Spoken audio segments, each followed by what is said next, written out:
Hello, welcome to my channel or welcome back to my channel. In case you don't know me already, my name is Sophie. I'm currently in grade 12 and I'm going to be graduating in 2 months exactly. Next year I'm going to UBC Solder, and today in this video I would like to give you my capstone presentation. Basically, my actual presentation is in 2 days, and I thought it would be a cool idea to sort of film myself practicing so that maybe you could hopefully also use this as an example.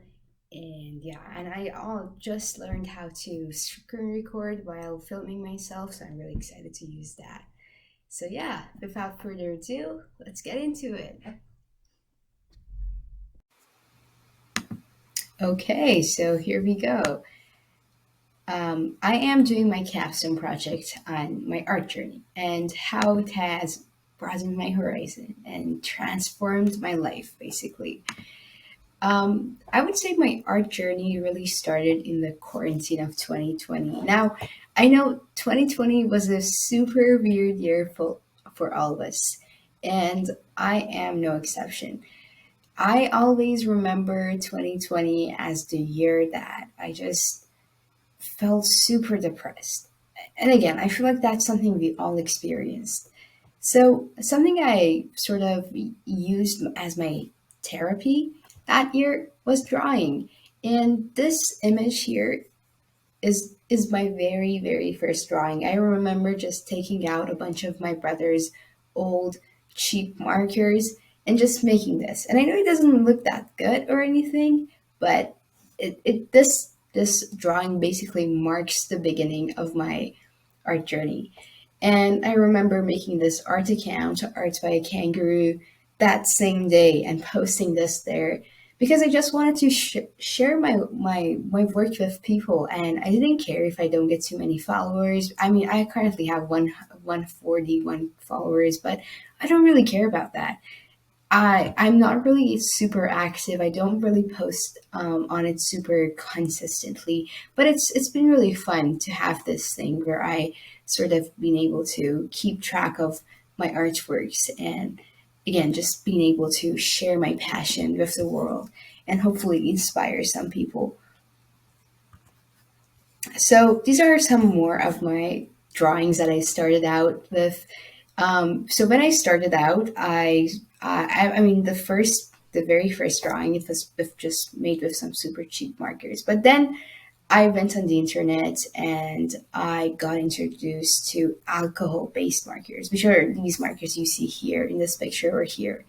And all of these drawings here were made with alcohol-based markers. Now, what's really cool about these markers is that they sort of give you the ability to mix them together, to mix the colors together. But it's a very technique based thing to do, and it's not that easy. Like I haven't been able to really achieve that. Like I have had these markers for years, and I'm still trying to understand how you do that thing. But again, the point of my art journey had, for me personally, hasn't been like improving my art skills. It's been about me expressing myself and my emotions and sort of just getting it all out.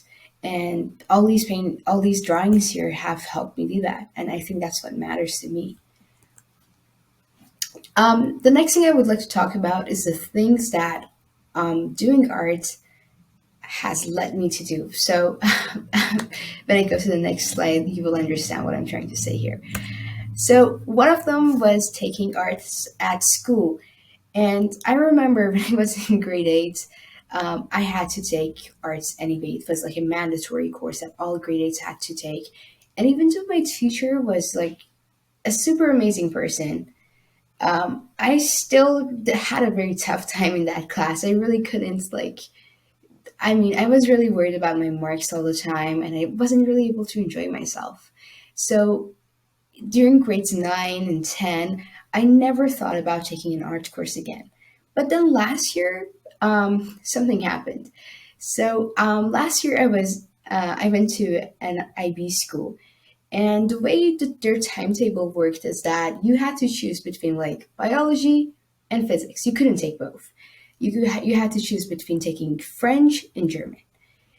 or you had to choose between taking chemistry and arts. And I remember the day I was asked, okay, Sophie, what do you want to take? Do you want to take chemistry or arts? I said, chemistry. There is no way I'm taking arts. I suck at arts. Mm-mm. And after 2 months of doing chemistry and truly suffering, I was like, okay, maybe I should do arts instead. And I know it's going to be hard. I know I'm going to get a bad mark, but I can't take this anymore. But to my surprise, taking arts was actually the best thing. I still look back at that decision and I tell my friends that if I have made one right decision in my life, it was switching from chemistry to arts. This painting I have here, this is one of my final projects.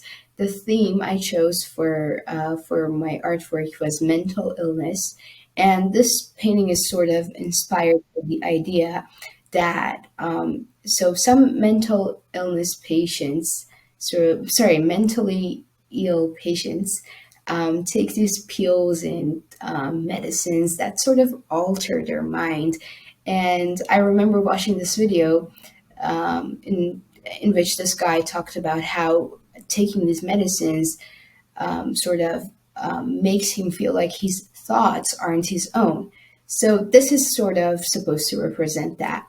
But my overall point here is that I am very glad that I chose to take arts last year at my school, and I wasn't actually able to get a very good mark. But yeah, so that has also been a very nice thing that art has led me to. Another thing has been that volunteering at community service. So this is something that happened this year, actually. I chose to volunteer at this art gallery in Lower Lonsdale. So if you live in Vancouver, you know where that is, a North Van Arts Art Gallery. That's a place I volunteered at, and I still sort of do, sort of on and off. But again, if it wasn't for 2 years ago that, sorry, 3 years ago now, actually, it's 2023, that I sort of started getting into art, I would probably have not ever done this because the reason I chose to volunteer at this art gallery is that I'm so interested in art. So yeah, that's also been really amazing. Another thing I would like to talk about is how I've been experimenting with different mediums. So here, this picture on the left, this is a digital piece of artwork I've made using an application on my iPad. Or these two are some sculptures I have made with some sort of bandage actually. And what this is supposed to represent, the message this is supposed to send to the viewer, I guess, is stop domestic violence. And it doesn't really make sense till I explain it. So basically, the hand, that's the red hand, is supposed to represent stop, and it's red because that's like the color we associate the word stop with. And then the fist is supposed to represent violence. And the reason I've chosen to color it purple is that, sorry, I got interrupted for a second. The reason I've chosen to color the fist purple is that I found out last year that domestic violence is sort of associated with the color purple. And then the last thing here, I have it right here. Um, this is a hand. I don't know what this is called actually. I don't know, hand model, whatever, I guess. That I just sort of painted on using my markers and Posca markers. So I guess, yeah, I don't know if I should say painted or drawn on. And this is the other side that is not in the picture. I guess it kind of looks creepy, but also cute. I don't know. And then, yeah, as you can see, I misspelled the word weird. I've always had trouble with that word, but it's okay. And yeah, so this is sort of where I am right now, I guess you could say. I started with alcohol based markers, and last year the medium that we were mostly encouraged to use in my IB class was acrylic paints. So that's sort of why for now, I have settled down on using acrylic or paints. And I believe I have some more pictures of my most current paintings. Yeah, so these are some abstract artworks I've made recently, which I'm really proud of, even though it was not really that hard. But I wouldn't say there is any deep meaning behind them. But for me, art is not really about making something that looks good. For me, it's about the process and being able to enjoy myself, being able to express myself, and again, to just be able to get it all out. Yeah, let's go to the next slide. Oh, yeah. And then I would say what has been the highlight of my art journey is sharing my passion. So, this is something I have done in a few different ways. One of them being my art account, where I share my artworks. And another thing has been this. So last year, I got this opportunity to write an article about how art has been my outlet.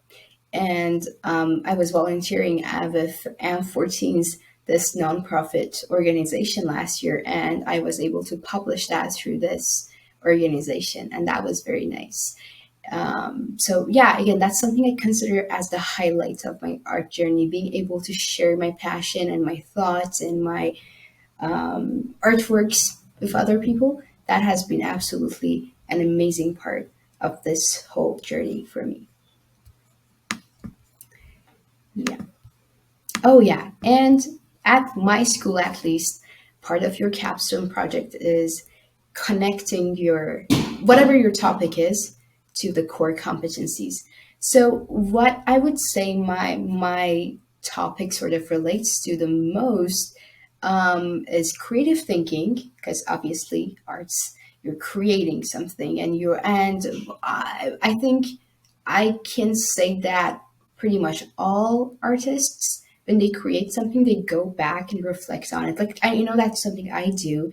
You sort of criticize it, and sometimes it can turn into something toxic. But for me personally, not so much, because again, I really genuinely care about the process, not the outcome.